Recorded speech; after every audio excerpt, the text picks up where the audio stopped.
Welcome back to the Construction DorkCast for episode 19, Mixed Mechanical Arts with the Queen of Prefab, Amy Marks. Amy hangs out with us and lets her geek flag fly as we talk all things industrial construction and what impact it is going to have on multiple areas of the construction industry. We do go heavy into a company-focused discussion, which we normally don't do, but it was in the context of the conversation, and we learned how even the Autodesks of the world are learning there isn't going to be one ring to rule them all.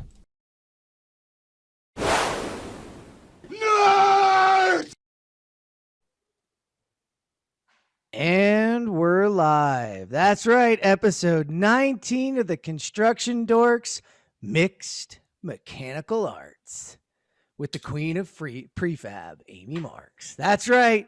We're back. We've got drinks. We've got our dork hats on. We're ready to go. I hope you are ready to join us because this is going to be a wild ride. As we normally do, we're going to introduce our drinks. I'm going to start with my man in his new studio, looking snazzy down there, Jonathan Marsh. What's happening? What happened to that place, man? It looks a lot different than 2 weeks ago. I got caught in lockdown for 20 days and it snowed and like I did everything I could to stay busy and not be on lockdown. So I redid my closet into a nice studio. My daughter's room is on the other side of that. So she was begging me to put up something so she couldn't hear. She's like, I can hear one side of your conversation. She's like, at the very least, let me tune in. And you're boring, Dad. You're horribly, horribly boring. What is not boring is my drink for the evening. I got Eagle Rare. Now, like everybody else can get this at the store, but in Pennsylvania, that doesn't happen. So we are thanking Sean for smuggling into Pennsylvania and getting me some Eagle Rare to have a decent bourbon for the podcast. Thank you. That is a fantastic brand, by the way. One of the first. Friend of mine served me that at his bar, and ever since I was like, man, and it's not that expensive if you're looking for a good price point. Yeah. It's a good one. All right. Travis Voss, you're black on white today. What do you got? I have a bottle of Jameson Black Barrel that I picked up from Flaviar. Flaviar. Yeah. Flaviar. This is, it's a really good whiskey. I will say that it's probably a little bit of cheat. Anybody that knows me knows I like bourbon. And the reason it's Black Barrel is because they use charred oak barrels. So it's basically Irish bourbon. But it's good. It's very good. Very smooth. All right. Well, Trent, you're white on black. So you're next. Hey, better believe it. You know, the best part about the background is, Jonathan, we get to block you every time. That's right. You and me. I'm going beer tonight, guys. I got a local brewery. It's not Put it in front of your face, man. Put it in front of your face, in buddy. the face. There you go. Thank you. See it. So it's from Blackacre Brew here in Indianapolis, and it's called TV Wolf. It's in a West Coast IPA. All right. Hop, hop, hop. Hop, hop, hop. Well, I am too going to discuss mine, and I am drinking a Westward single malt whiskey from Flaviar. And for those of you that know, I'm much more like Travis, a bourbon and a rye drinker. But in honor of my father being out here for a couple of months and our Flaviar subscription coming up, that's right, we subscribe to Flaviar here at the Construction Dorks. I got a Scotch whiskey. Amy's laughing at us because she probably hasn't figured out yet that we're trying to get Flaviar to sponsor us. It's our personal whiskey delivery, and well, 3 of us are members. I'll make a call for you. All right, we appreciate that. So it's very Scotchy, which is against my normal flavor, but it's not overly peaty, so I kind of really dig it. So that's Westward. If you haven't tried it, it's a single malt whiskey. And that brings us to our illustrious guest today.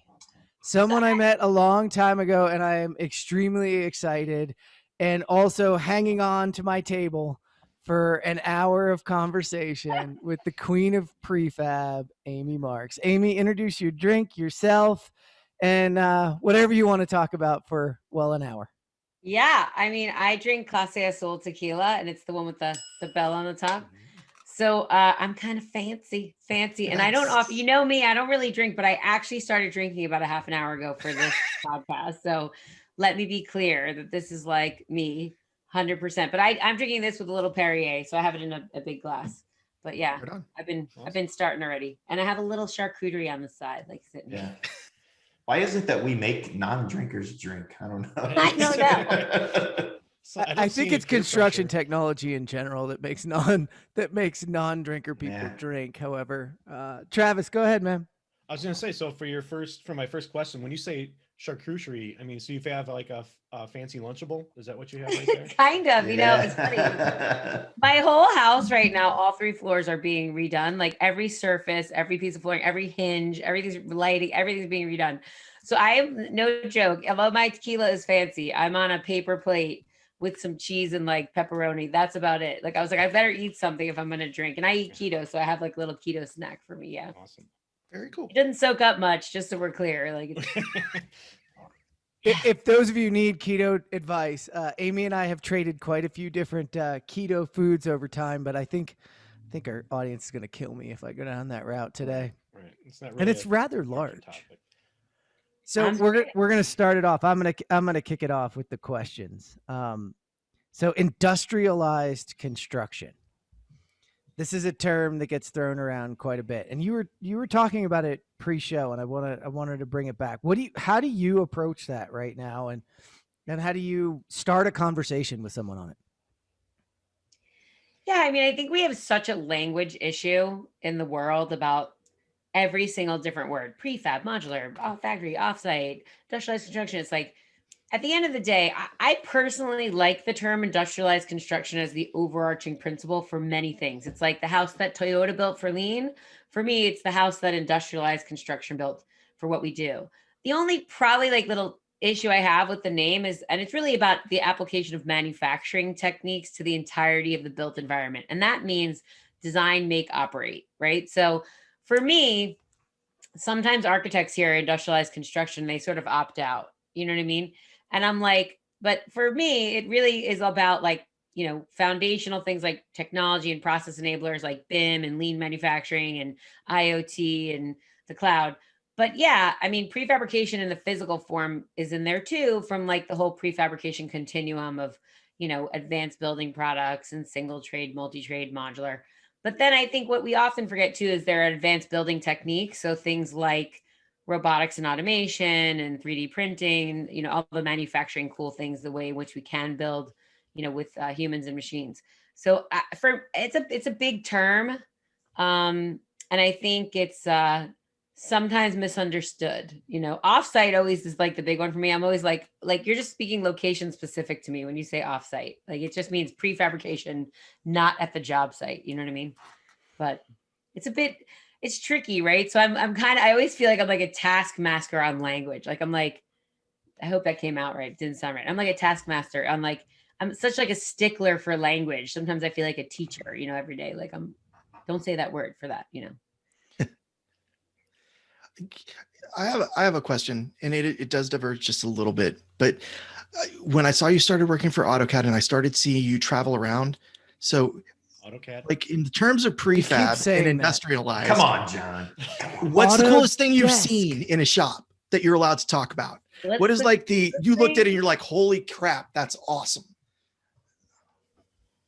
I mean, so I worked for Autodesk. AutoCAD is one of our software, you know, along with Revit and PlanGrid and building. I apologize. No. I think there's a brand, you know, we want to make sure the brand is the brand. But probably the coolest, I don't know. I like big stuff. Like, I know that sounds crazy, but like the bigger the prefab element, the cooler the like Positurner or something. Like, I just think big stuff is cool. You know what I mean? Like, I guess, you know, the other part that makes me super dorky, I always walk in a factory. First of all, I love clean factories, right? Like I'm like just picking up stuff off the ground in other people's shops all the time and like moving things. Like I'm like, I like a really clean factory. And I feel like I'm all about this elegance of flow. Like if I see like a really beautiful flow of a factory, to me, that beats out any automation or robot. You can have like a completely like no automation whatsoever in your factory. But if it has this like elegance of flow, I think it's amazing. And that's just super dorky, I know. And it's hard to like I always walk into people's factories and I'm like, tell me like, where do things start and end here? Like what am I looking at? You know, and if I don't have to ask, cause I can see it before I even have to ask, it's so cool to me. I think it's amazing, you know? Oh, I totally feel that. I still to this day, like when I walk into one of those restaurants where they have all the mechanicals showing on the ceiling, I look up and go, "Oh, that's so nice. You did such a good job." Or "That's Yeah, crap. I'm not eating here because you didn't do this right." You know? I feel that. And like, again, I just think it's so cool. I love places where it's clean and there's no waste. Like I see just this like less trout people like doing their thing in their space and they don't have to, walk across the whole factory. I don't know. By the way, I'm prepping the audience. This is gonna be the dorkiest conversation you've ever heard me talk about because That's what like they come here for. this is basically like going on a dinner date with me in that way. Like this is a really boring conversation at a dinner date. Yeah, but we all do this in the bar after every one of the shows, and that is why we are here to do this, is to replicate that feel, because I know I miss it. I mean, especially this week, for some reason, I don't know what it is about this week. It has been a difficult one for me that we just don't have it. I want to get out and dork out and sit back, and I want to be looking in the eye as we're going down the rabbit hole of like, I don't know about that one, Amy. I don't know. We went toe to toe last time we were all drinking at late at night. I was like yelling and stuff at the TV, like at the camera. I left too early. Yeah, you missed the fireworks, Jeff. Brett and I went like boxed it out, like we put on the gloves. Hey, sometimes you got to put on the gloves. They have special weight. We have to have special weight. It doesn't get personal. No. Our glove weight is this thick. So that it only hits I involve the family every time. I mean, I go right for it. He's going for my daughter. He's like, Trent's immediately going for your ancestors. Your ancestors were trash. Yeah, that's a fantastic point. But and your whole family, and then like anyone coming. Yeah, I will hit you so hard 5 generations of your family fall down. Exactly. I don't know. Oh man, that's awesome. Hey, don't worry. I used to say as a joke, like, my modules go to other countries. Nobody really cares what's in the concrete, Trent, just so you know. And she is from Jersey, so you really have to be careful. Yeah. That's the home that the what is it? The cement shoes were built in. Right. Yeah. Right. It happens. Well, at least I'll be I'll be etched in time, right? You'll be in a really pretty place. Don't worry. Right. Yeah. I appreciate that. If I'm going to be buried in anything, it better have been modular, baby. I'm saying. I'll go ahead and jump in with a question. We were talking early on where you were talking about like part of this evolution is just about wanting to survive, right?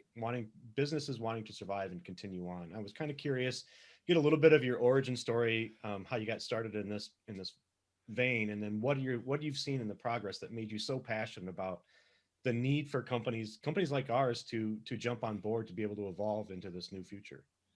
Yeah, I mean, I think, look, I started out, my dad owned a general contracting CM firm, and my brother owns it now, Kulka Construction on Long Island. So I grew up in the business, right? And honestly, my dad was just a tough, and my mother owned it as well. By the way, I watched my mother and my father start a company in our basement with like no money, and they ended up building like 20 million square feet on Long Island, over 20 million now. So, I watched them work really hard, and it was just watching my dad and my mom was like watching them do it through brute force. You know what I mean? It was like pushing subs, calling subs, coordinating things after the fact. And it's true. I actually tell the story all the time, like that my dad would like drive us around to job sites, and we would look up, people would be like gathered around, all the MVP contractors mostly, and they'd be looking in the ceiling. And my dad would be like, that's costing us money right now. Or we're making money. I'm not sure which, but one of them, like, we're either making money or it's costing us money. And that whole sentiment of like this disconnect between, design and make really like struck me. Like and my dad was a tough guy. My mom was super tough too. By the way, both of them. My mom was a Hawaiian Ironman triathlete 3 times in her 60s. Wow. Like they're both super tough people. And like, I just kept thinking like, there's just got to be a better way than this, and then I luckily broke away and had the opportunity to be a minority partner in one of the oldest volumetric modular companies on the planet at the time. And I watched things being done a different way. And, for that way, the design we did, when I first bought the company, it was turnkey design, manufacture, install. So they had no friends. I always said they had like 0 friends. Architects hated them. General contractors hated them. Like they literally did everything and basically said, we're better than everybody, like every architect that's out there. And it was like really hard to make friends. So the first thing we did was said, look, we're going to work with outside architecture firms and outside general contractors to make some friends here. But the thing that was so cool about it is the design, but like where all the designers sat right near the factory floor. I just watched the interaction all the time of guys walking in and out from the design side to the shop, that I thought like, wow, this is great. And I love how we're building things, but it could be better. But how do I even still fix the, like, why do we have to have this revolving door to architecture to the factory? Like, to me, it was always, what's not on the drawing? What are you not seeing? Like, what are we missing here? Even in a really nice, manufacturing facility. And I think that got me super passionate. And then honestly, dropping fabrication for a while and being able to go and preach the word and like work on process at the highest levels, like with governments and big, giant companies. I feel like you would not believe how many times customers of mine, multi-billion-dollar customers, would pull us in a room, the CEO, and they'd be like, this is how we do this. They're like, don't be shocked. Like, that was like, I used to laugh. Like, they'd be like, don't be surprised. Like, don't be shocked. Here's how we actually estimate this stuff. And I'd be like, I'm never going to be shocked because I feel like I've seen it all already. So it's like, why is that happening? Like, these are super smart people. It's not like anyone isn't smart, right? But it's like this whole disconnected process. Like, I'm actually really into strategy. And I took Core Clarity, Gallup Strength Finder. My number one is strategic. Like, I'm constantly thinking like, I don't think I'm the smartest person in the room. I just think I'm super logical about like, wait, what happens? It goes from here to there to like, why is this broken? Like, why can't I just, like, I'm the person I never want to go to C. Like, if I just have to go from A to B, like, I'm like, I have no patience to go A to C to B. Like, I'm like, why can't I just go from A to B? And I think that's what it's like. Almost like for me, this whole thing is like solving a giant puzzle. And I think that's why it's super fun. Like, I never, like, Jeff knows me personally. Like, I like eat, drink, sleep, breathe, like wake up with my phone. People send me prefab pictures at 6 a.m. I'm like, that's so awesome. Like I'm a mom and this is my thing, like that's kind of it, That's why we're on TikTok now. By the way, just for the record, we have almost 11,000 views on my personal TikTok that I said I was coming on this show today. Nice. We got a shot on TikTok, which is like not my business side. If you go on there, be prepared. It's not for business. Now you give yourself, you say that this is all you do, mom and then prefab. There's a lot to Amy. It's true. We do know each other personally. And that's why I was excited that you would come on and talk. Cause I know you can actually get really, really dorky. I'm going to bring one in from the crowd here though.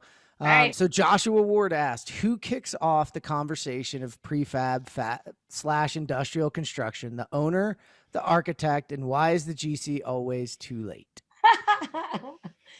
I mean, you got to give them a little credit. By the way, I, over the years, have been super hard on the GCs. I've been like, it's all your fault. You're the number one constraint. I've said that in a lot of meetings, in a lot of shows where guys from the audience, I'll never forget, I think 2 years ago at Advancing Prefab, I said that and some guy from Skanska got angry.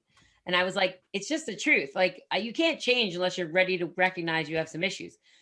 But I mean, I think, look, at the end of the day, everything is really changing now, right? COVID has accelerated that change.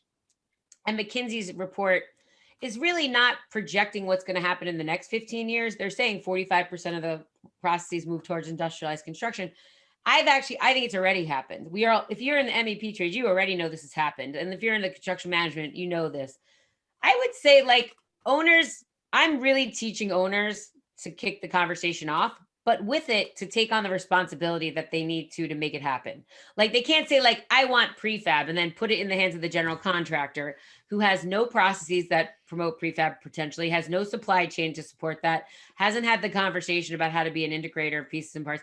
Like, you can't put it on somebody else. I think, and by the way, there are a lot of great general contractors now that are starting the conversation, that are truly looking at being systems integrators.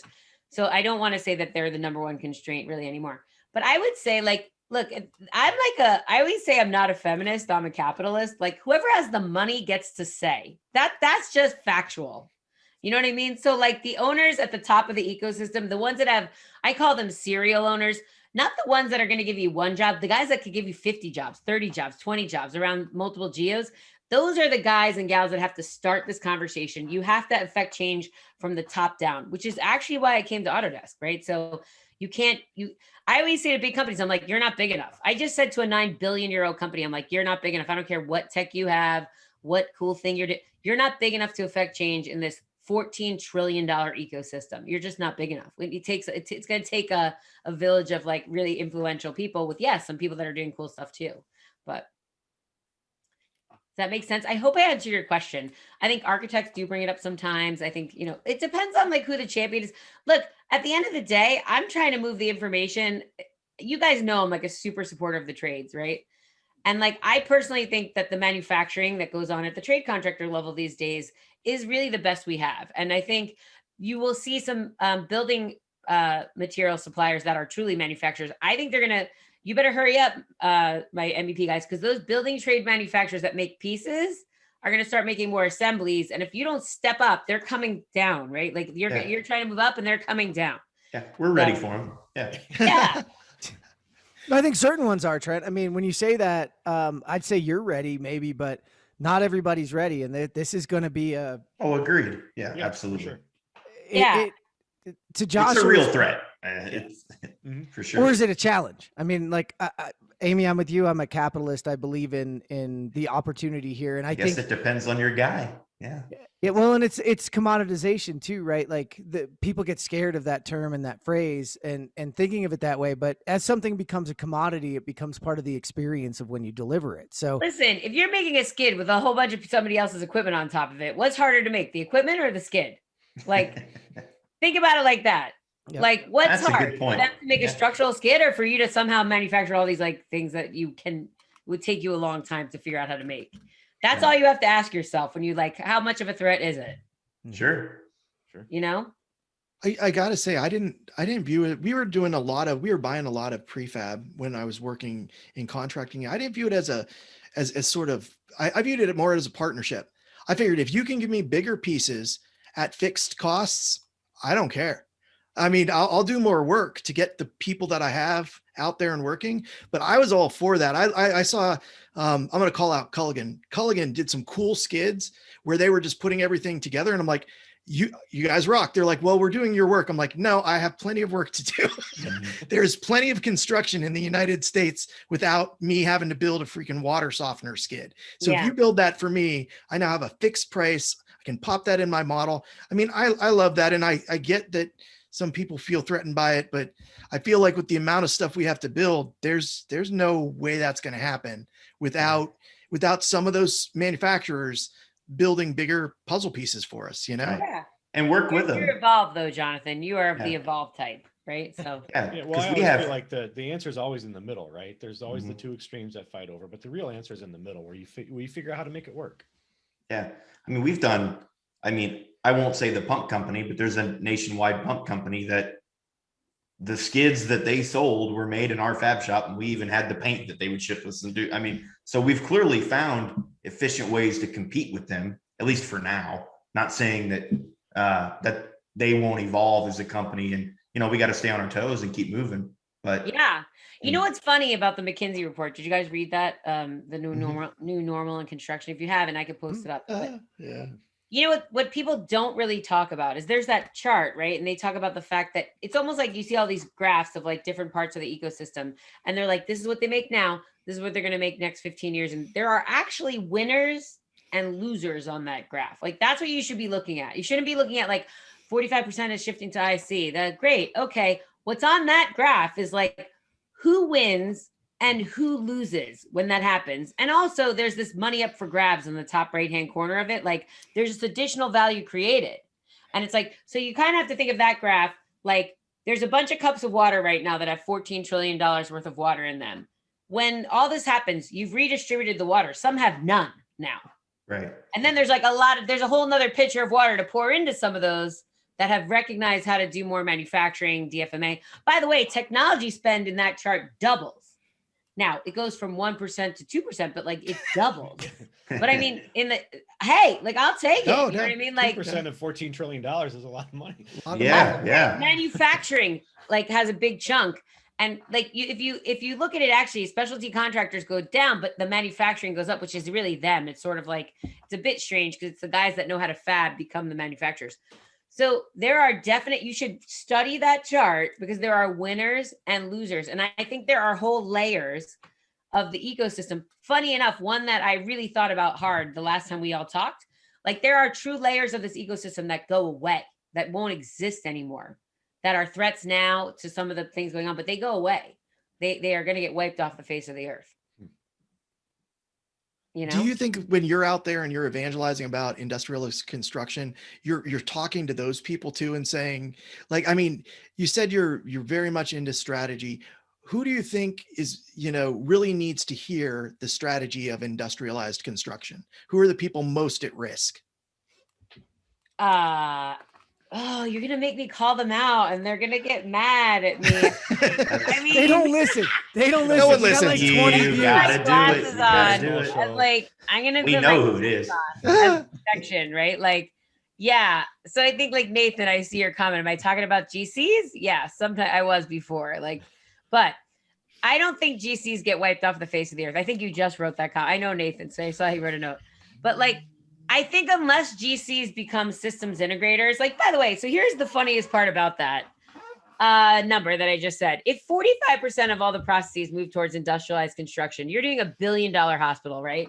If 45% of it is now being built in a prefabricated manner, do you not need to know the other 55%, how it's like, adjacent to that, how it needs to accept those pieces and parts, how it needs to function alongside of those?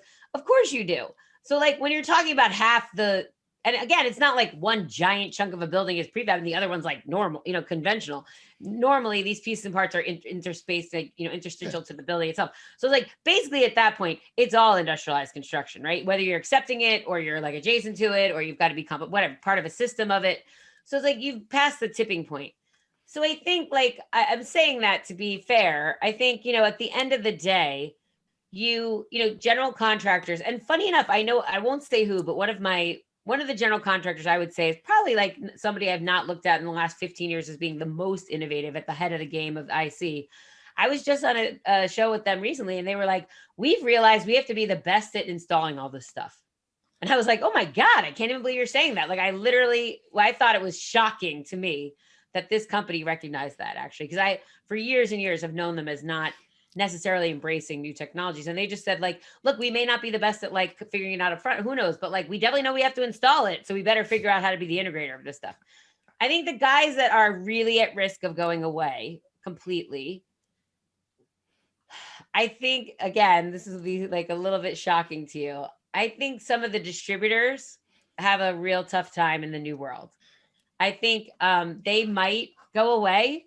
I think if you have a more connected, enabled platform of direct designers and makers, you are at risk as a distributor to provide value in that case. If I can speak directly to the manufacturer and in real time, like think about this on Amazon.com. I love my shoe analogy. I didn't go to like a shoe distributor. I went right to the manufacturer of this shoe and I bought it online and I put all the parameters of what I wanted for the shoe in what's really generative design in that platform, right? I want a red shoe with a 4-inch heel from a 5-star, designer. I want it in 2 days. Like there's no distributor in that model. Jeff Bezos has said that in his, their margins are his opportunity.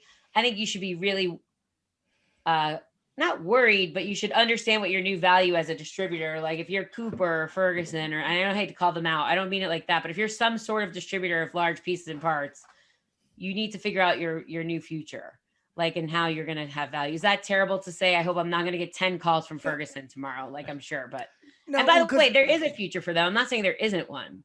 Yeah, well, I think they know that. Well, I think they do. I think Yeah. Amy, I think the ones that we should worry about, now. the ones that would listen, They're aware of it. On the GC Okay, side that you were talking about, Nathan mentioned it. It's called the infinite game. It's like if you think what you do now is what you are, no, this game always changes. The finish line's always moving. The rules are always changing. You've got to be flexible and change. And I think forget about flexible. You should be going to work every day. If you're one of these CEOs, you should be like, how is it I'm going to get wiped off the face of the earth? Yes, exactly. The first thing you should do. CMs, architects, everyone should like definitely go to work. Autodesk, everybody. We should be going to work. Somebody at your company every day. Somebody, not everybody, but somebody at your company should be sitting in a room every day going like, what in the future is going to kill me? Right. Very well said, but there's a time frame there, right? I mean, we should be looking at 5 to 10 years, right? I mean, Well, if Yeah. you're thinking about what could kill you, look, I'm writing a book, and like I've come up with this transformation framework that is, it's called the innovator's deception, right? And so, Clayton used to talk about the fact that like you could change an industry from the bottom up, and you can when it's one industry. We're not one industry. I'm getting texts already saying, "How am I going to get wiped off the face of the earth? You're killing me. You're killing me now." But No, and Amy, asking for some tequila. But No. wait, like if you think about it, you can't affect change from the bottom up of this. We're not one industry. Like you're a mechanical contracting industry or an architecture industry, it's a construction industry. We have all these siloed ecosystem industries within this ecosystem, right?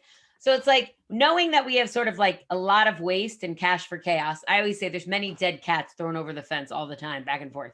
Like something has to change, right? And so what's happening now, it's convergence, right? That's really what you should use the word convergence. Convergence is actually making this happen, because you're seeing, and I like to think of my litmus test is you've basically tried to take the silo over next to you, right? Because you're this pressure that's created of the, trying to reduce waste and the fact that we need more and we have less skilled labor, all that pressure creates a melding of business models. So you see GCs buying shops, right? We all know that's happening. Mhm. You see architects now fabbing. You see architects wanting to be owner developers as well, right? And want to be technology providers. You see, subcontractors becoming super subs. I just had a sub say to me the other day, and I worked with him for years. He's like, "I'm not a sub anymore. I'm a manufacturer. Don't call me a sub anymore." I was like, okay, like that you're seeing convergence happening. So what happens when convergence happens between industries and process and technology and people and skills? You need to address that honestly with top-down change. You need to support that with platform. People, when you start converging, some people get squeezed out, right? Like that's just what convergence is.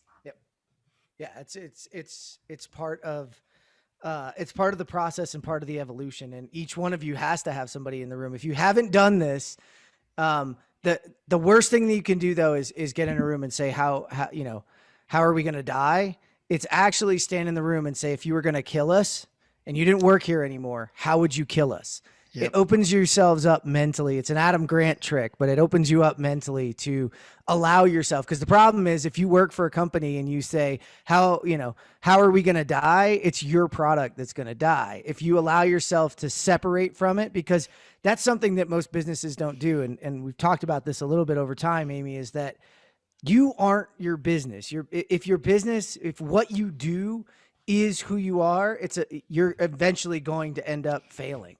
Yeah, do you know Mark Cuban has a whole thing about this, by the way? And Yes. I actually was, it was hard for me too as a small business owner. Look, many of these companies are like family-owned, multi-generational companies, right? Loyalty is a big part of that. Unfortunately, one of the things Mark Cuban said is like, you got to throw that out the window. If you want to exist on this planet, like all the things that were, not all of it, but this is his take. He's like, we are too loyal for too long until we get wiped off the face of the earth. Like, because we think too small, we think too family oriented. And like remember in the US, like most of these companies are like homegrown family, third generation, fourth generation type. There's lots of juniors out there. You know who you are when I say junior, like, there's a lot of you out there, and like, yeah, your uncle still works there and everyone that's been there for 25 years and you just can't let them go. You don't want to like replace them. But guess what? Like that's going to hurt you. And Mark Cuban has a whole like theory about that like part of why we can't evolve is that we are almost too loyal to a fault in some ways, right? But that loyalty is what ends up killing us. So eventually one generation doesn't get it. So you have to challenge them that if you want this to continue from generation to generation, what we started as one company will not be what it was in the end. If we define ourselves by what we do, not who we are and how we work. Those are two extraordinarily different things. And I'm all for it. Nathan wanted us to stop, but I actually have a question that came in over email that I need to pull up over here. So one of our former guests, I'm not sure he wants me to out who he is. Say his name. Hugh Seaton, when you guys are talking, can you ask about how this impacts supply chain management and purchasing? Now, I think we've kind of been covering that on the distributor side and a few other sides, but I thought, hey, Hugh asked, he was cool enough to be on. What do you think? How does this impact supply chain management and our purchasing processes, Amy? I think it's going to be real tough. I think eventually, like, listen, I can only speak for Autodesk. We are truly, becoming more and more a platform company every day, right? We have a portfolio of products. If I showed you a slide that shows you how many logos of different companies integrate with us, hold on a second. That was for you, Jeff. That's the good sound. That was Did everybody else see me? I was looking down at the chat and then I heard it. We talked about that earlier. But if you truly look at what a platform company looks like, it doesn't necessarily benefit the software company. In fact, it's harder for the software company that has things like our portfolio of products like Revit and AutoCAD and Build and PLM and Vault and all that stuff. It's connecting all those things together through this ecosystem that is better for the end users, right? So like that's what's really going to happen here. And I think the more that is connected, the more real time that you have, right? And the more direct understanding of designers and makers and being able to not just think about geometric data, but functional, discrete data in a parametric form, like computational design type stuff. And again, like I always use productization as the baby step for that. That's just baby steps, right? So it's like there's fabrication, which we do a lot of right now, but productization is truly like, and I always use the example of a generator, right? Like no architect ever designs a 217.5 generator because they feel like it, but they'll make racks that should never be made ever, right? They'll create like, skids that make no sense and like we'll have to reconcile them and do constructability, whatever. Like, I think at the end of the day, the supply chain is going to be enabled and connected through technology.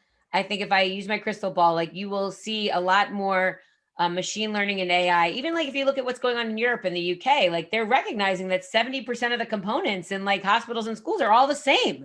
Why are they going out to bid for all these things every single time? Why are we redesigning and spending money on designing stuff that ends up being all the same anyway? And like, I used to use, I had a big, I love Mexican food, right? And me, I'm like a storyteller because I have actually no life, I think. But like, I work a lot and I like have these stories that happen at work. But like, I used to use the Mexican restaurant example for those of you who have heard me like say in the back, there's beans, meat, and cheese, like 7 ingredients and we make them into all these things. I was actually thinking recently of like, let me like change that because let's think about the art of sound, right? I'm redoing my house. For those friends of mine in the audience, I've seen a few of your names. I'm redoing my whole house. Now, I can go online and I can buy Sonos, right? Like, and by the way, I know not that much about like stereo systems. My friends are like, just go online and get Sonos. You just tell them what you want. You have to do a little work, but it's all productized, right? Mm-hmm. You can do that. And I can get a perfectly nice sound system, spend a pretty good amount of money for that. Or I can go to my very, very expensive sound consultant in my town and I can say, look, I want the art of sound in my house. And he's going to ask me, or she's going to ask me a million questions about what size are the rooms and how do you listen? Are you sitting down? Are you laying down? Do you have seating? Like what's on the walls? And tell me about the space and what kind of like technology. Are you doing DVDs? Are you doing Blu-ray? Do you listen to records? Are you into vinyl? Like, and by the way, you can sell me $150,000 sound system for my house, but he's not making speaker wire. Right? Like he buys products and assembles them in a certain way based on the parameters that I gave him, think generative design.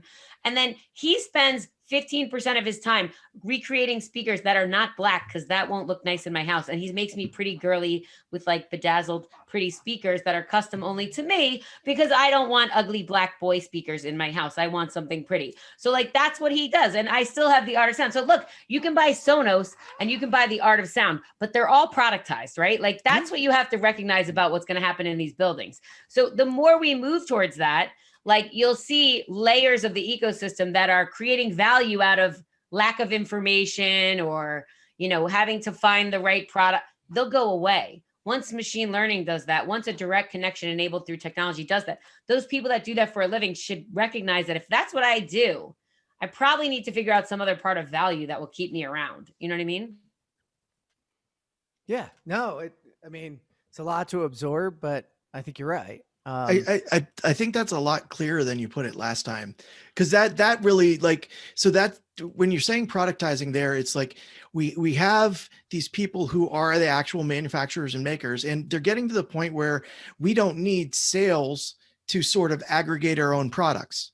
We can take and we can build our products and we can talk directly to the client and say, like, if I were to say one thing about everything you've said in terms of gaming the strategy, it's that the people in the middle are about to have a bad day. Yeah. Because there's no need to have a middle. Well, they will only have a bad day as much as the people who actually make products step up. Right. So like if you make central utility plants right now and you make them and you fabricate them, right, where you have not created a scalable product with all the same bells and whistles, like if I bought a generator where I know performance, capacity, size, my, how it works. If you think, you should ask yourself every time, have I made this look like a product like a generator? If you haven't, where no architect is going to make a 217.5, you haven't done your job, and there'll always be a need for the middleman, right? If you have, and I can enable them to understand what that product looks like, to understand the parameters of it, to be able to use it just like they can when they pull down a generator, then those people will be worried. And by the way, you have a lot of value in that you've given up by giving power to other people if you're the manufacturer. Right? You've made it so that you don't have a direct LinkedIn connection. If you watch the Queen of Prefab episode with Bob Snyder and Canon Design, they're sitting around a dinner table on purpose and having a conversation. And like these people have never met before, and they've been on a million, jobs together, but they've never actually had a conversation. And it's like, wait, you've had a conversation between 7 intermediaries to the guy that actually makes the thing you should have known about when you first started putting pen to paper. You know what I mean? For sure. Yeah. All right. That's a good one, but I know we got another question coming in. Trent? Yeah, I want to go back. So it's not completely off topic, but Darren had a question earlier. Amy, how do you get companies talking about subs interested in innovating and improving with GMAX or GMP contracting markets when you're incentivized to not be efficient? So he's saying like less hours to bill equals less revenue. And that's how it's being viewed. So yeah, I think that is right. Like what you're saying. I think I always say it's not hard to prefabricate pipe. Like there are a million guys watching and ladies today, hopefully that know how to prefabricate stuff, right? It's creating a culture. It's creating artifacts like contracts and risk management and supply chain processes. Like, when you use Building Connected, you should be able to pull up all these prefab elements and things like that. It's like all those things stop you from prefabricating a pipe, right? So that's a good example of why we are measuring the wrong thing, right? So, and we are using the wrong tools. Like think about lean. I'm a lean practitioner for lean manufacturing.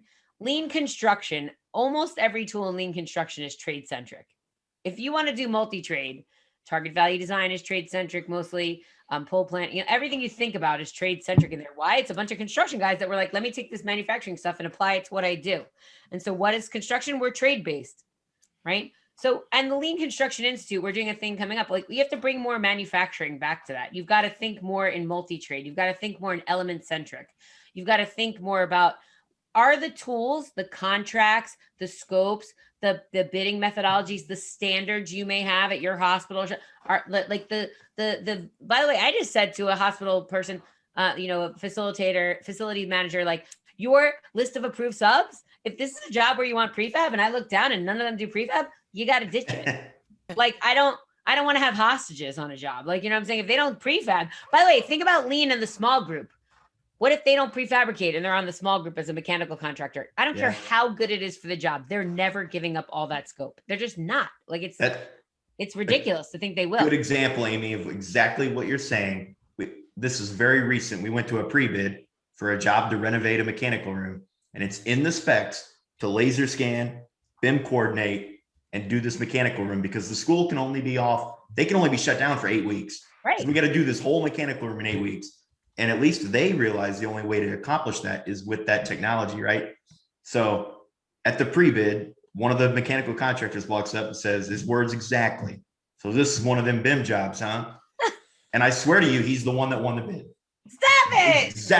Exactly. Yep.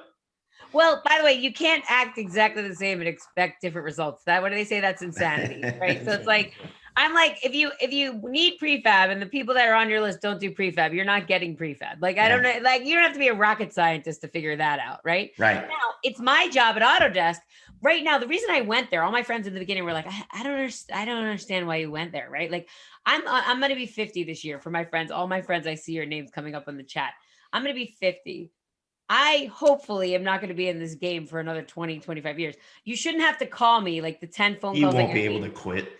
Well, like probably not, but like you shouldn't call me to be like, hey, can you get me a good mechanical contractor in this part of the world? Like who does prefab? Like you shouldn't have to call Amy Marks to figure out who should be on the bid list, right? Like you should be able to go to like some centralized network and repository, and then you should be able to have some, understanding of the risk of all these contractors that do these things. And so that is going to happen. Like you'll see that happening, around this world. It's already happening with like other places. So it needs to happen. Like the interesting part I think about what we're talking about here is that, we've basically said, and everyone buys into the fact that like we need to do more manufacturing techniques, right? But then it's my friend Brent McPhail, by the way. If you haven't met him, he works as one of the Autodesk consultants for robotics and automation, but he owns a company called Brave Engineering. And Brent and we talk a lot about I talk about prefab readiness and manufacturing readiness and culture readiness. And Brent talks about automation and robotics readiness. He's like, I can't give you a 6-axis arm robot, level 4 automation, if you're not at level 1 for readiness for automation. You know what I mean? If you don't have the right preventative maintenance things, you don't have the right mindset, and you don't have the right people, and you don't have the right culture. Like I could sell you this robot, you could afford to buy this robot, but it's not going to do anything for you, this robot, because you're not ready for that, right? Yep. So I think a lot of what is happening now, and I think this is what you should be cautious of if you have a business, is that we all understand what the new possible looks like. And I don't think there's a person in this world that's going to be like, that'll never happen. Everyone's seen it happening. We see it going on. It's happening now. I think the challenge is, it's like, you need to work with companies. And this is really why I came to Autodesk. You need to work with holistic companies that can figure out, how do I get from where I am today? And how do I transform what I'm doing and do it in a responsible way? How do I get the foundational skills and processes down? How do I productize things? How do I digitize things so I can automate them? How do I think about how I'm going to connect them in a platform in the cloud? How am I going to think about reuse, right? Like how is that? How do I go along this transformation journey in many different disciplines? And I think that was a lot in a sentence, by the way, but I feel like you should be asking yourself, if you believe in that new possible framework, if you think of that, there's going to be something out there different in the next 5 to 10 years, what am I going to do today to get there? I have the best story I haven't told like publicly yet. You've got to hear it, actually. Well, go ahead. Maybe this is what happens when I have 2 tequilas, because I don't ever drink. You know that, right? Have another one for 3. We're going for 3. We're getting an F-bomb. We're going to get an F-bomb. Oh, we haven't got her to do that yet. What am I supposed to do? Disclaimer. Never mind. We are trying to get her to do an F-bomb. Oh, yeah. On us. Ye who shall not be named, AutoCAD. We need an F-bomb. They were like, they said you can curse. And I was like, I always tell my team internally, I'm like, listen, I'm 25% smarter in meetings if you just let me curse. And everybody apologize. I'll apologize. Let me curse. So but in public, like on these, I always say Autodesk doesn't really like when I curse probably. They're like, we have to get you to curse then. So it's not hard in my regular life to get me to say the F word. So anyway, so it was interesting. I was talking to somebody about, you've seen the robot dog kind of stuff, like all that cool tech. And I'll use that as an example. This is more of the example, not exactly what happened, but so let's take the robot dog, right? And I was talking to this company and they're like, yeah, we had like a robot dog for a month. We looked at this new tech, could be anything. I could say we had this cool piece of laser scanning. We had a 3D printer. It doesn't matter what it is, right? But let's use robot dogs because it just sounds cooler, right? He's like, we had a robot dog for like a month. And I'm like, great. What did you learn having a robot dog? And they were like, yeah, it was like, we got a lot of good press. That was like sort of the answer back.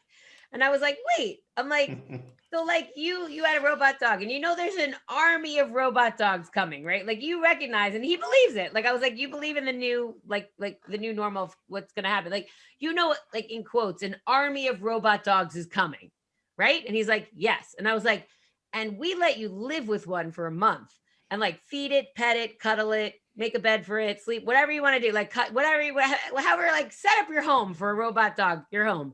Like, and you didn't recognize, like, I gotta learn something from this activity over this month to know when an army of robot dogs is coming. Am I actually ready in my company for an army of robot dogs?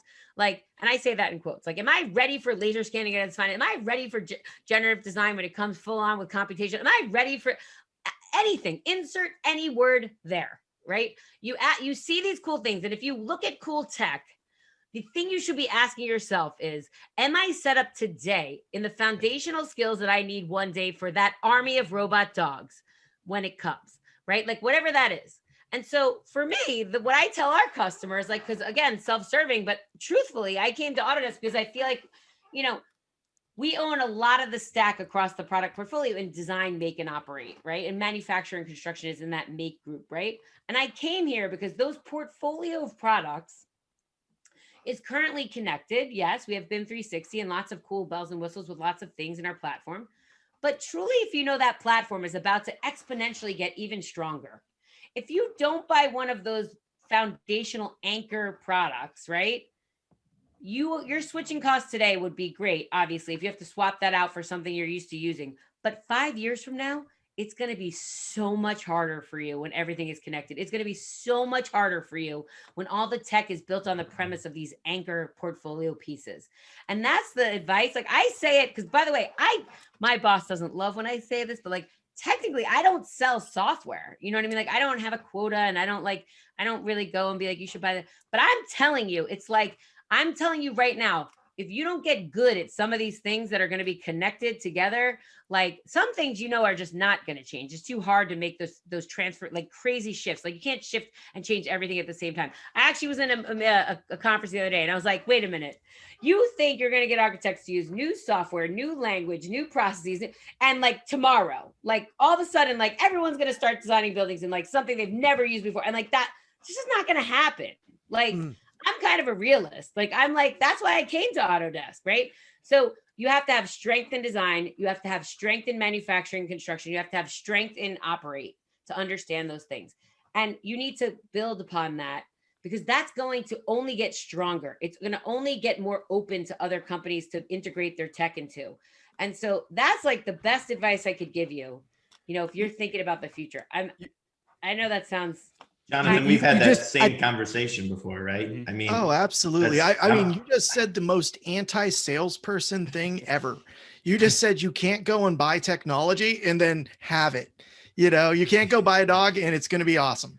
Right. You know, Right. Like, you have to know how to use that dog. And like, by the way, it's funny. I used to call that person, like, when people were like, I don't have time to innovate, and like, well, I don't even know how to use the stuff I have. And I realized, like, that I started calling that person the resistance persona, right? And I think I've made that term up, just so we're clear. Nathan would remember that. So like, when somebody else, We don't owe you $1. I said, We don't owe you $1 till after the episode. I'm writing a whole chapter in my book about the resistance persona. And like, the resistance persona doesn't necessarily, they're not negative necessarily, right?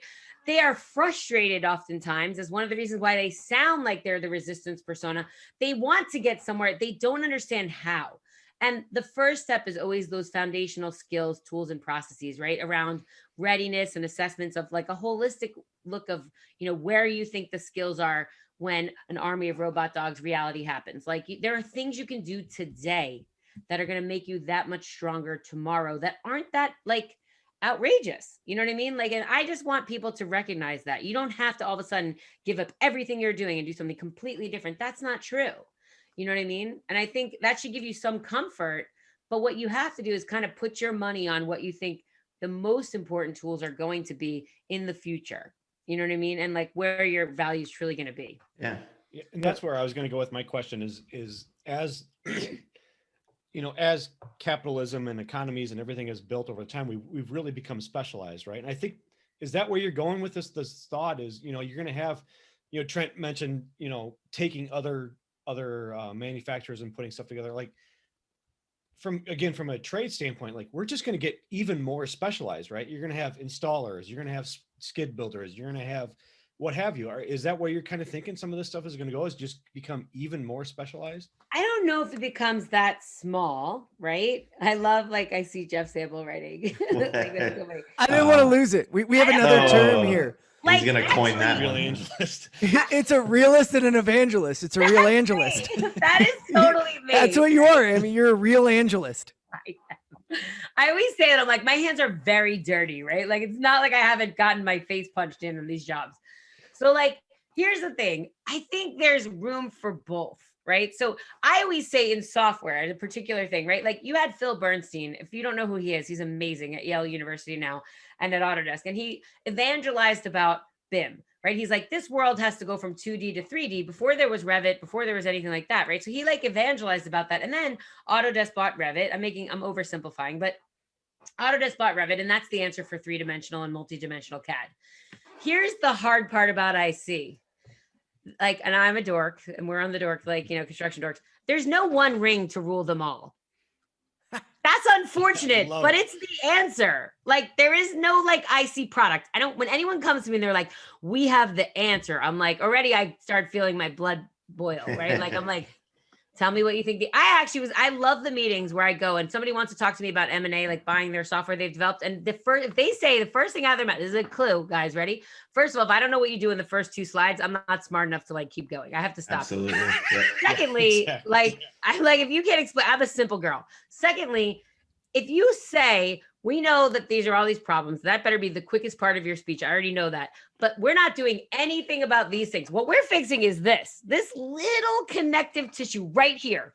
I'll be like, tell me all about it, right? So like my own team at Autodesk, my own product team that builds product, they're like ninja warriors, right? I find that like Ryan McMahon is one of the smartest guys I know. He's my director of product. And he's like, right now they have a beta test out. Some of you are taking part in it. And they are only automating shop drawings. That's it. If you can't go CAD CAM, he's created this software that has Inventor to Revit connection to push a button and create shop drawings at a push of a button. That's all it does. So I'm like, by the way, that's amazing. But like, I'm like, that's not the answer for IC, but it does fix this little gap in the connective tissue right here, right? So I'm like, we need that. There are a lot of these little things, right, that have to get fixed because it's not about one ring to rule them all. It's about how do we create the right neural pathways in the platform for these different elements with different DNA. It's a very complex problem. So anytime, this is a clue for all you business owners out there, all you guys that buy things, if someone's like, I have the answer for you, stop. Like, it's wrong. Like, I don't care what it is. It is like, it is not it. Like if they say it fixes this, great. But nothing is going to like change like every single thing in this multi-tiered ecosystem of multiple industries with multiple drivers, different kinds of, it's just impossible. Unless right? you have no process to begin with, then I guess it fixes. That's my point, right? It's like, I get crazy when people are like, and they're tiny, sometimes they're tiny companies and sometimes they're big that they say, we have the answer. And I'm like, you don't have the answer. I don't even care what's coming next. I know you don't have the answer. Like, and then by the way, like if they do, I hope somebody proves me wrong one day. But I think it's a too complex of a problem for one company, one software, one ring to rule them all. I just don't believe. Yeah, we don't want it to be one. No, I think I speak for everybody that we want the competition. Yeah. We want the growth. Yeah. Yes. And by the way, Autodesk, the funny part about coming to Autodesk, and I know what the, in the brand of the like world means, like I showed a logo the other day and I showed Autodesk and all the companies that we actually partner with. We have more logos than anybody else that work within our ecosystem. And a guy actually said to me in the panel, he was like, well, Autodesk, that's closed incumbent. And I was like, how can you even like, let me pull that slide back up again. I'm like, how can you say we're a closed system when like I'm showing you thousands of logos of companies that actually interact within the platform to make those connective tissue connections? Like they're doing really amazing things. Like think about Evolve MEP or like, Bridget or like, we just acquired Pipe and we just did another acquisition this week. So, but even the ones we're just partnered with that we don't own that are just interacting with us to create value for you in the platform, you can't possibly think that it's for anybody's value other than yours. Like, you know what I mean? We don't have any investment in those companies. They're coming to us to connect you. And I think that's super important for you to recognize about. And really, honestly, I started at Autodesk during COVID. They are super nice leaders. Like I've never met nicer, more genuine people that want to help the world. It's kind of, I'm from Jersey. I look around sometimes. I'm like, is this for real? Like, are they actually that nice? Like, honestly, they're so nice. Well, you got to take the idea too, though, Amy. Like, industry's got to hate somebody. We always hate the big dogs. You know, if you're on the small side, you're gonna go an easy target. Easy target. Microsoft. Everybody hates them. Everybody hates Google. You get to a spot. You actually should, if you can keep it. And it's funny because I've interviewed quite a few people from Autodesk over the years. And, I'll have somebody come to me and, bitch about them. And I'll be like, wait. Are you attacking them personally or are you attacking their stance? Because personally, I really have yet to interview anybody at Autodesk that's made me feel like an asshole. And I have definitely interviewed people other places that have treated me like an asshole that probably didn't deserve it. Like I probably, Jim could have treated me like an asshole if he wanted to, because it was really early in my career and he didn't. By the way, And- he's my boss. Like Jim I know. Lynch, for those of you who don't know, Jeff knows. Oh, we First should of all, toast him. I'm not, here's to Jim Lynch, by the way. I'm not. Hey, these- Jim. Now's the Hey, time for the F Here's for bomb. Jim. No, I'm not. Jimmy can drop a F-bomb. He doesn't do it on a show either, but I'm guaranteeing you in the background. And Well, I don't he's a necessarily hockey know guy. for sure. He's a hockey He's guy. a hockey player. Of course he does. Like, Oh, come but let on, me tell yeah. you something. If you need any proof in the world that he's not the greatest guy ever, I personally, as a woman in this space, could never work for anybody that wasn't Jim Lynch. Like, he is the nicest, most supportive, like visionary there is. Right. So like, and again, like you're talking about, look, I'm Amy Marks. It's an over 55 white male in this space. He is the nicest, most visionary, innovative guy who is like supportive of diversity and belonging and inclusion more than anyone on this planet I have ever met. That's me saying that. I don't have to say that. I can go work for myself tomorrow if I want to. Right. But he is special.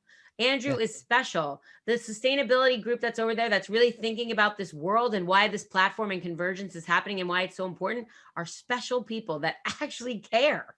Like, I mean, I know, and look, that sounds crazy, but I'm telling you. And by the way, I'm saying to anyone that's out there, you have a problem that you need help, call me. I'll fix it. Right, Jeff? I will put you with the right person. I will fix it. We will figure out how to like best like help you. Just think if you have like a friend, you know, But it's and that's where it's like it's okay to have and because I know we have contrarian views on and I can know you could go to this group. No, I'm laughing at Darren Young. He's like, not sure I trust what he was saying. She always filters herself, and he's laughing. Yeah, so filtered. And I've had 2 tequilas. Yeah, 2 tequilas Yeah. in, 3 tequilas in its floor. It's just the 4 of us talking to an empty camera over there. So be really careful on the third one. But no, it's we gotta be we got to attack what it is, and I've always been impressed with that with Autodesk. I've been, impressed with others too. I mean, let's I was be just honest. going to say, Jeff, I'll butt in too. Like it, Yeah. we're praising Autodesk here for good reason, but it's not. This industry really cares. That's what got me so passionate about it when I joined it. Is, you can name Autodesk, Procore, Trimble, anybody like that. I mean, all of the big players. There are people in it that really care. We're really trying to do something different here. Yeah. I mean, you know what's interesting about it? So for those of you who don't know, I'm getting texts from like friends all around. Is that I'm trying not to laugh at the text I'm getting right now. But so I'm really lucky. My consulting business that I had before I came to Autodesk has now moved to Autodesk. And it's not through the AEC consulting side. It actually has manifested itself in the manufacturing consulting side of Autodesk, right? Where they're agnostic to the tech. They do systems architecture and business strategy. And I say this, this is what my ask is, right, to the industry. I have a lot of friends out there that are small consulting companies or small technical companies that do cool stuff. All of them have really come out to support me in the Autodesk consulting business because we have certain consulting skill sets. But like I just mentioned, Brave Engineering and Haley and Aldrich, these kinds of guys that do lean consulting, they're amazing. Like we need these types of small consultants that want to do their very specialized thing, whether it's robotic and automation or in Haley and Aldrich's case that they're doing lean consulting and lean manufacturing. So we need support. I just told you, no one company can do it by themselves, including Autodesk. So all my friends that do very cool consulting in this space, and whether that's MEP fabrication or whatever it is, there's a home for you now at Autodesk. And I think I felt like as Excite, my previous company, I could have been 100 times bigger if I had known that. And I think if I could help another small company, a certified woman-owned business like I was, or any kind of business that was small, get more work by being aligned with us because we need your help and our customers need your help, I want to do that for you. Like I want to do it for my old self. You know what I mean? And I think that's genuine from us at Autodesk. And there's a place for you now to get more business, to help us understand how this is going to work better. No one has the answer. I think we have to come up with the answer all together. And again, it's complex, right? It is. I like Darren's quote before he drops off there. We get frustrated with Autodesk only because we have such high expectations. Well, And I was you gonna talk about with. Go ahead, Jonathan. Okay. I was going to say, like, Amy, if you can teach some of the people that are selling Autodesk about that connective tissue, we will love you more because I'm working on it. Because me and Travis and Trent, you know what we fix all day? You know what our entire life is building connective tissue out of nothing. Yes. It's like, I like when you know. buy somebody at Autodesk, we're like, okay, cool. We don't have to fix that anymore because there's now connective tissue there, Yeah. but we Yes. still have this whole skeleton over here. So if we're bitchy, it's because, I know. we've been fixing weird stuff in weird ways for so long that it's Yeah. kind of like our job. Like we're You know- professional hack it people. You are. know? And by the way, I use that phrase when I talk to C-suite. I'm like, people are hacking the system because we haven't fixed this part, right? Like somebody said to me the other day, I've hacked PlanGrid to do this thing with fabrication. And I was like, wait, what? Tell me all about it so I can fix it for you. So I think the good news is, thank God you're doing that, because it shows that we need it, right? And if you're doing that, you should reach out to me, because who knows, maybe what you have is something we all could use. And like, maybe it's something we all need. But, the cool thing about what's going on now is I can tell you, I've been here a year. It's my year anniversary this week at Autodesk. And Congratulations. thanks. And I've only been in a couple of like face to face is almost like, it's so crazy. And now I've been, I sit on a steering committee for sustainability. They recognize that this is a big part of sustainability story, industrialized construction. I evangelize for convergence, as what happens when you converge. And also I think the reason we are a platform company, one of the biggest reasons we have to do that is to make this connective tissue. And the business case that for me is most evident is IC. You're seeing, operate, make, and, and own. Design, make, and operate. See, I've been drinking too much, but design, make, and operate. You're seeing that convergence happen. So remember, you have to have sort of expectations. Like we were been a SaaS company only for a few years, right? Prior to that, you were selling boxed software out of, siloed sort of approach. And you're right. Actually, I just had a conversation with what we call sales enablement. Like I've got to teach more people to talk about the way in which everything will be connected and what you can do today, not just judge us from one disparate software versus another disparate software. It's like, no, you've got to, I said it like this recently. I was like, look, at the end of the day, if I'm building my house right now, which I am, and I want to put in a beautiful garage, and somebody has a really great garage design and that's all they have, but somebody else has like a slightly less nice garage design, but they've enabled the fact that one day I'm going to have a personal flying device in my garage. I probably should go with the company that has enabled and thought about the fact that I need a personal flying device in my garage, right? Like that's Autodesk right now. Like we know that we're moving towards personal flying devices. And so you can't judge things anymore on disparate slices in the silo. If you just can't. And I think, and I say that because there might be a sliver of software that's better, but if it's not connected, it will never be better in the future. Good point. You Yeah. I just real quick, Jeff, I know you're probably trying to, but this relates to what Travis and Jonathan have just said. And I'll kind of I'm handling my own set of texts and Slacks and things coming in to go. Yeah. We only have 72 ways to get hold of each other now. So right. Yeah. No, I'll kind of piggyback on what they've said. And, Jonathan talking about the connective tissue and Travis talking about us being, coming from contractor scope of us being excited and really willing to work in this.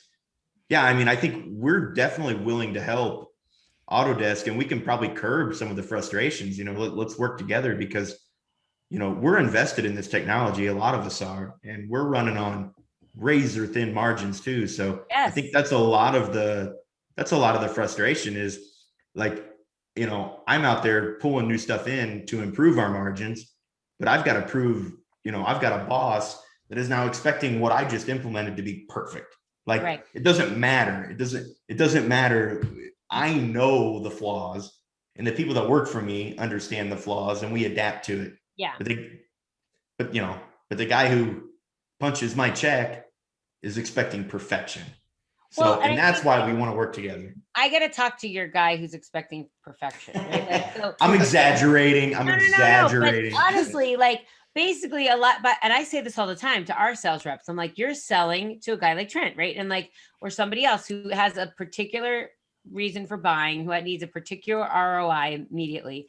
I was just talking to the president of a big contracting company. And I said, you agree the future is going this way, right? And he said, I do. And I said, what the new possible is going to look like and that you're doing prefab. He's like, I am 100% bought in.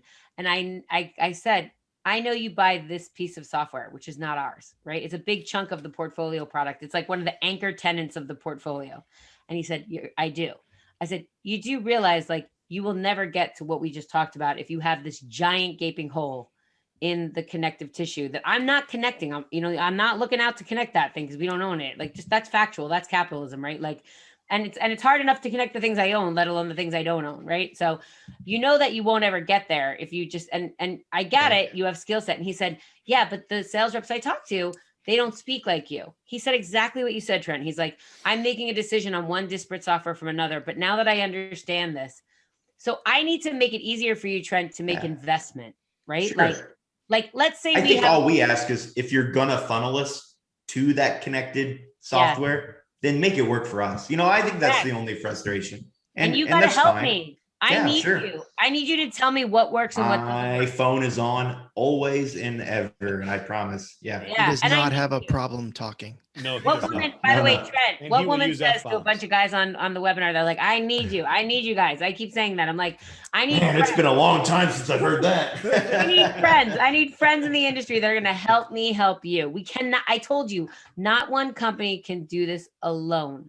Sure. I need to know where the gaps are. And by the way, the gap in making a rack, or a riser, is a different gap than making precast, right? And like designing to build for precast, which is different than a prefabricated elevator, which is different. Like, there'll be similarities, but there's going to be different neural pathways for some of these things. And by the way, here's the good news for you guys. Those of you who have been hacking, there's great opportunity for you to build some of that connective tissue that others can use, right? Like, think about that. There's going to be lots of little connective tissue places.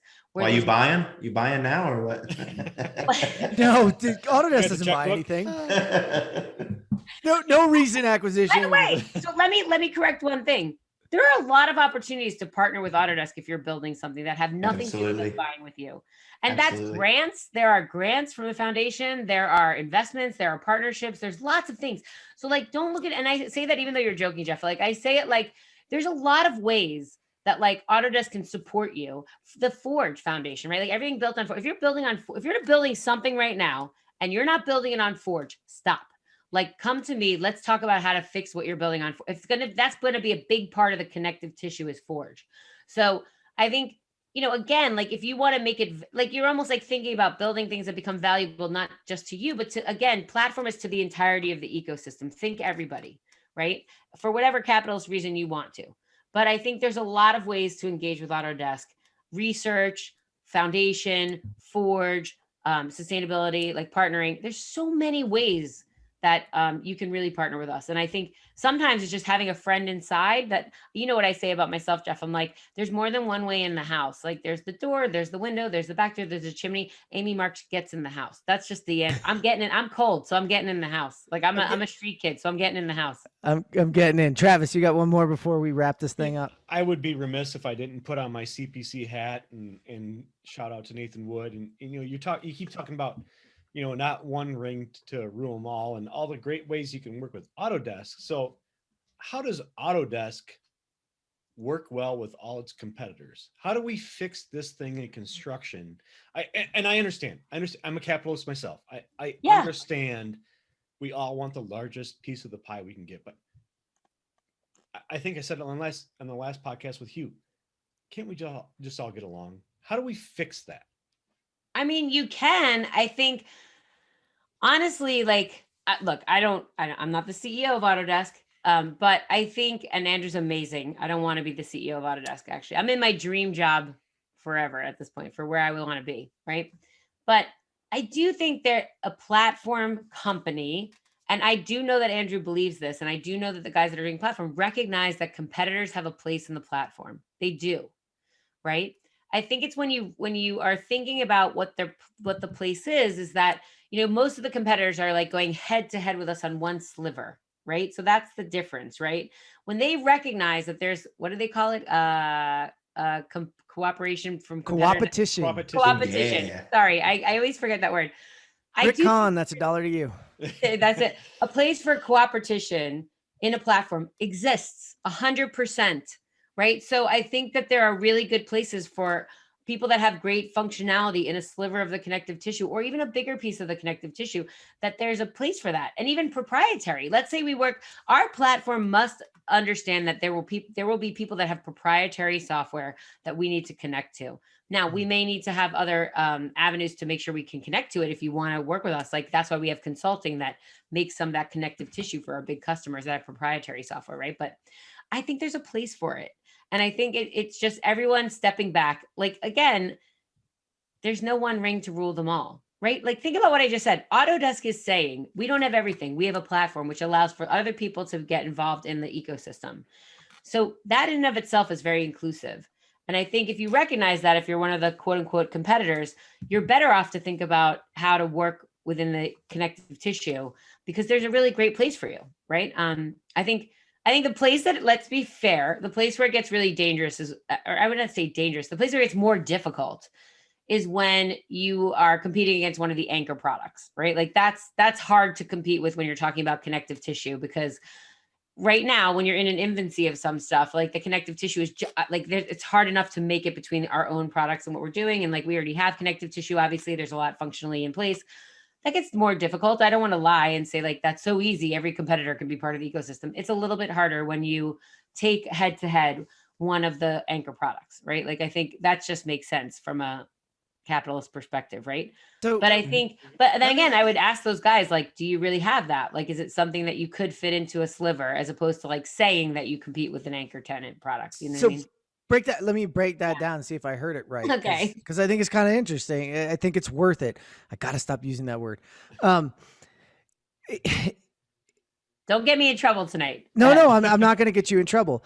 As you go down the chain more, there's more of an opportunity for the smaller companies, the smaller products to really integrate and connect things for different platforms, because there's competing platforms at the moment, or at least those that believe they're more large competing platforms, however you want to say that. But so solving the problem that Travis is asking about could probably be done best and modeled from smaller groups, showing how it works to work with the larger ones. Is that what I'm hearing? Like, it's easier to do there, it's better to do there now, and to show the value that it can drive, because, you know, obviously if your product is stickier because of my product, then both of our products are actually winning. Is that what I'm hearing, or did I hear that wrong? No, I mean, I could break it down pretty easily for you. Like, you know, obviously we own AutoCAD and Revit.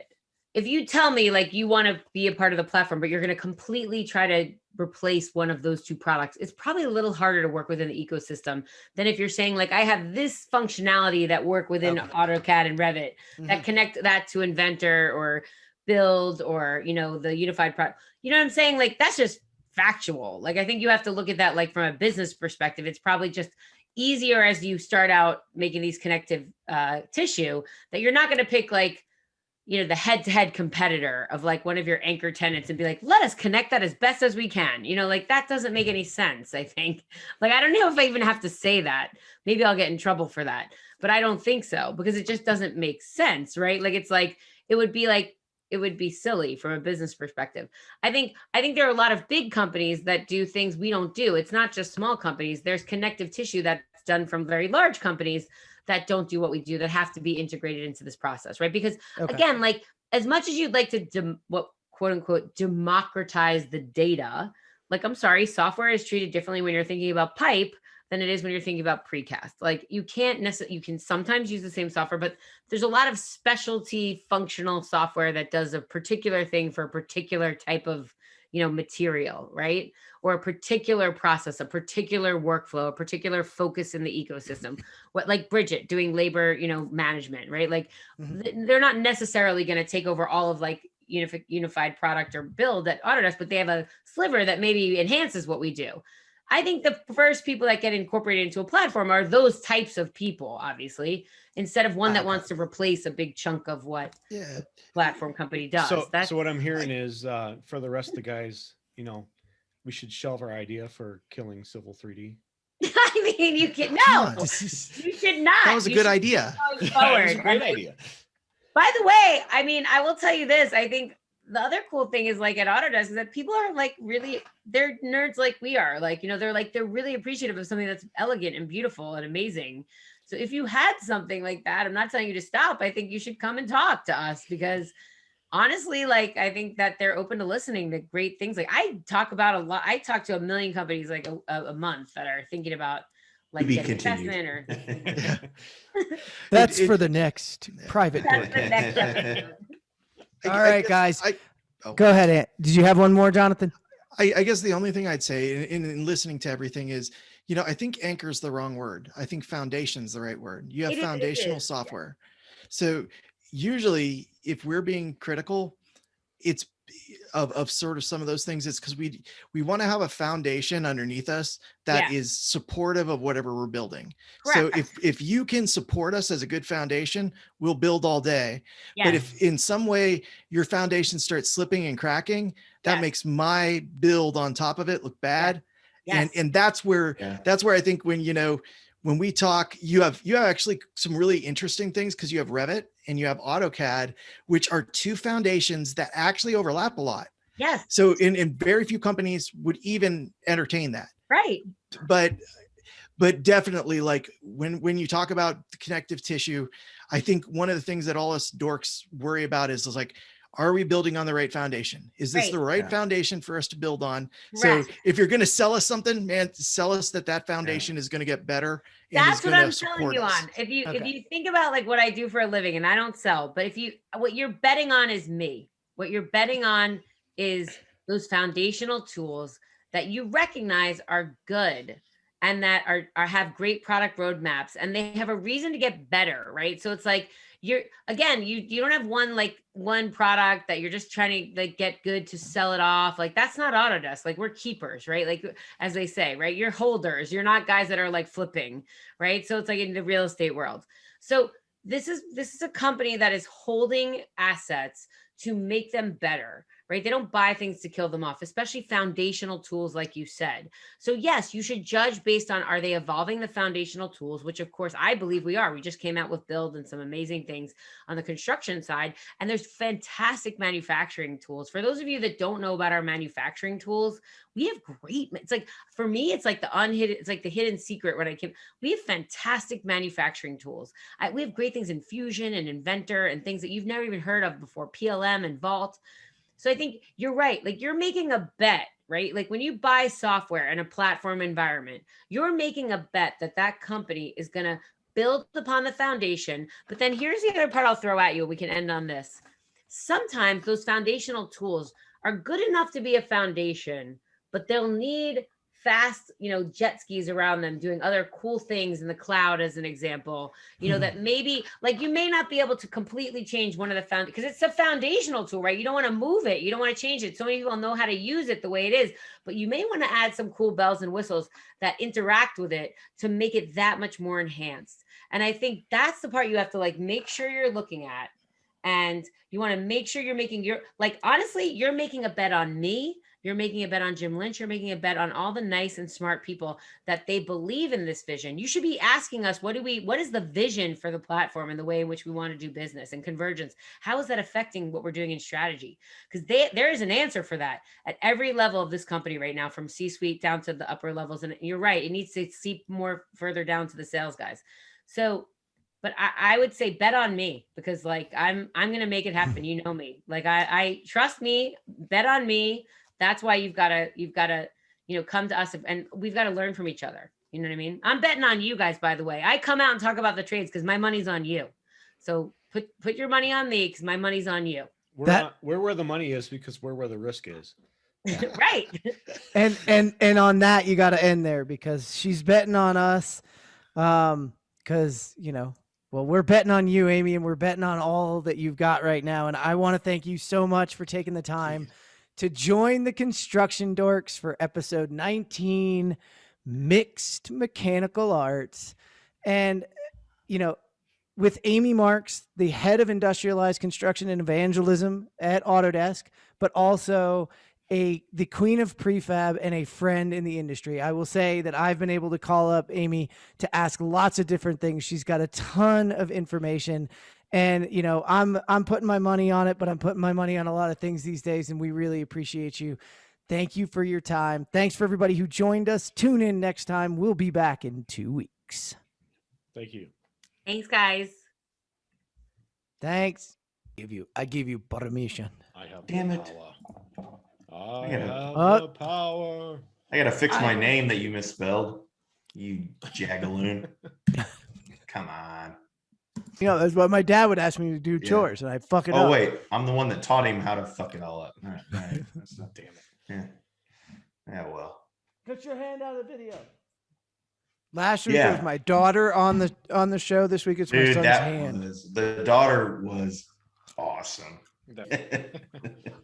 Nobody's forcing you to breed, just so you know. I mean, I feel like you are. I don't know. No, I don't think you should. Everyone has the right. Just don't vote in my school board election. Then stay the fuck out of my school board election if you're in my town. I don't think I should have to pay taxes for a school that I don't have kids that go to. I'm still up in arms about that. That's like saying I've never had to call the fire department, so I shouldn't have to pay taxes. Like, Yeah, but I know that I will never have to send anyone yeah, to but school. your house value goes up based on the school being good or not. So you benefit from the money that's put into that Ooh, school. there's a from good your counter argument. perspective. Just saying. Fair enough. I appreciate the I'm rebuttal. actually. Amy, how you doing? How you doing? Yeah, have you seen? Oh. You haven't seen Jonathan's setup, have you? He's got like a full-on studio now. I got a 20-day, Amy, I got caught in my house for 20 days on quarantine. My office went from a closet to like a full studio because I got bored, could not stop doing things. wanna to get come it here? back together. You want to come hang out? Amy, I want to go anywhere and I just can't. Damn. I'm- No, I think like there's some basic stuff, but then it's like it's really about business, right? Like, do you want to be in business? Are you ready to transform? And that's varying levels for different companies. I mean, all these things like productization are just ways in which are on the transformation journey. But ultimately, that's baby steps. Like we're all trying to basically get rid of digital and physical waste. That's just one way of doing it. Yeah. But I think, I could show it actually. I have one slide on what I've come up with this transformation framework that I might get my PhD on. But yeah, I mean, there's like beginner stuff and then there's like really heady dorky conversation. We want the I'll dorky tell you what, man, you conversation. can nerd out because the people that tend to listen are like the dorky, nerdy people. Yeah. Not a lot of the beginner people that I've noticed, at least. Bob Snyder was just afraid to sit here toe to toe with me and get into the really headsy smart stuff. Here we go. Ooh. Bam. Oh, So we went on a camping trip with the kids. I was a chaperone for the school, and no alcohol, no nothing allowed. Like, got to be straight. And somebody opened a soda, and every one of the parents were like, "What?" I was like, I'm like, that is such a Pavlovian response for all they're of us camping. conditioned. Oh, yeah. We went out. None of us really thought about it. So like we had water, but that was it. None of us really thought about it. So we freaking went out and got the sparkling water, and we're all sitting around.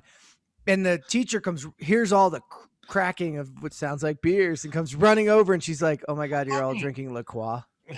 Really? All right, okay, I guess. And we were like, we had to do something. It had to feel like camping. Okay. If you're literally like Rock Johnson, I'm like swiping left. If you're like, I like camping. Would it make a difference if it was glamping? Because it's really Glamping's what I okay. like. I like glamping, but I'm not You can do sleeping the on the glamping? ground. I don't sleep on the ground. I'm a Yeah, glamper. Like Wow. camping to Oh, me, yeah. I've done it, but yeah. I mean, I'm just not because sleeping on the ground. you can stay in a Hilton and call it camping. I mean, I don't know if it. No, I don't mind even staying like in an Airstream or in a cabin or like all that, or like even in a tent if it was big enough and had like a cot. yeah. I'm just not sleeping on the floor. I just will not sleep on the ground.